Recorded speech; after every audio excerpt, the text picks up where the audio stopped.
Big breaking news. কাৰ হাতত লাগিব handcuff. বহুপূৰ্বে অসমত গ্ৰেপ্তাৰ হ'ব 8,44,672 জন ভুৱা হিতাধিকাৰী। 11 জানুৱাৰীৰ পৰা অসম আৰক্ষীৰ বৃহৎ অভিযান। গ্ৰেপ্তাৰ হ'ব পাৰে ৰাজ্যৰ 8 লাখৰো অধিক ভুৱা হিতাধিকাৰী। হাতত তালিকা লৈ জোৰদাৰ অভিযান চলাবলৈ সাজু অসম আৰক্ষী। 98 জন চৰকাৰী আমোলৰ হাততো লাগিব পাৰে হেণ্ডকাপ। PM কিষাণৰ ধন আত্মসাৎ কৰা হিতাধিকাৰীক লৈ একচন আৰম্ভ। জেললৈ যাব লাগিব 8,44,672 জন ভুৱা কৃষক। প্ৰতিখন জিলাৰ ভুৱা হিতাধিকাৰীৰ তালিকা প্ৰকাশ পাইছে।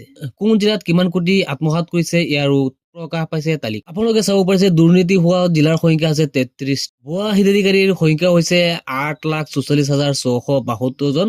2,233 জন হিতাধিকাৰীয়ে পইচা ঘূৰাই দিছে। যিসকলে পইচা এতিয়ালৈকে ঘূৰাই দিয়া নাই সেইসকলে পইচা ঘূৰাই দিব লাগিব আৰু যাব লাগিব জেললৈ। কোন জিলাত কিমানজন ভুৱা হিতাধিকাৰী আছে আৰু কিমান টকা আত্মসাৎ কৰিছে, কিমানজনে পইচা ঘূৰাই দিছে, গোটেইবিলাক লিষ্ট আহি গৈছে। এয়া আপোনালোকে লিষ্টটো চাই লওক। 11 জানুৱাৰীৰ পৰা আৰম্ভ হ'ব ভয়ংকৰ অভিযান। জিলাই জিলাই গাঁৱে গাঁৱে চলিব ভুৱা হিতাধিকাৰীৰ আৰক্ষীৰ টহল। 11 তাৰিখত 7খন জিলাত চলিব আৰক্ষীৰ বৃহৎ অভিযান। 98 জন চৰকাৰী আমোলাৰ হাততো লাগিব হেণ্ডকাপ। কৃষি বিভাগৰ সৈতে মিলি আত্মসাৎ কৰিছিল ভুৱা হিতাধিকাৰীসকলে। এইসকল ভুৱা হিতাধিকাৰীয়ে 10 জানুৱাৰীৰ ভিতৰত ঘূৰাই দিব লাগিব 18টা কিস্তিৰ ধন।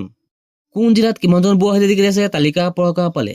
এয়া চাব পাৰিছে আপোনাৰ নগাঁও জিলাত 1,16,068 জন ভুৱা হিতাধিকাৰী আছে। কামৰূপ ডিষ্ট্ৰিক্টত আছে 63,113 জন ভুৱা। নলবাৰীত আছে 26,889 জন। বান্ধি দিয়া সময়সীমাৰ ভিতৰত ধন ঘূৰাই নিদিলে জেললৈ যাব লাগিব ভুৱা হিতাধিকাৰী। নিজৰ কৃষিভূমি নথকা হিতাধিকাৰীয়ে সুতে মূলে ঘূৰাই দিব লাগিব PM কিষাণৰ ধন। হেণ্ডকাপ লগাবলৈ সাজু হৈছে ৰাজ্যৰ 8,44,672 জন ভুৱা হিতাধিকাৰীক। আৰক্ষীৰ হাতে হাতে এইসকল ভুৱা হিতাধিকাৰীৰ নাম। কৃষি বিভাগৰ সৈতে মিলি ধন আত্মসাৎ কৰিছিল ভুৱা হিতাধিকাৰীসকলে। নিজৰ নামত কৃষিভূমি নথকা অথচ চৰকাৰৰ টকা লোৱা হিতাধিকাৰী পৰিব নিশ্চয় এতিয়া বিপদত। তালিকাত 33খন জিলাৰ 98 জন বিষয়া, 8,44,672 জন ভুৱা হিতাধিকাৰীৰ নাম। PM কিষাণৰ ভুৱা হিতাধিকাৰীৰ তালিকা। বৰপেটা জিলাৰ পৰা 408 জনে অলৰেডি পইচা ঘূৰাই দিছে।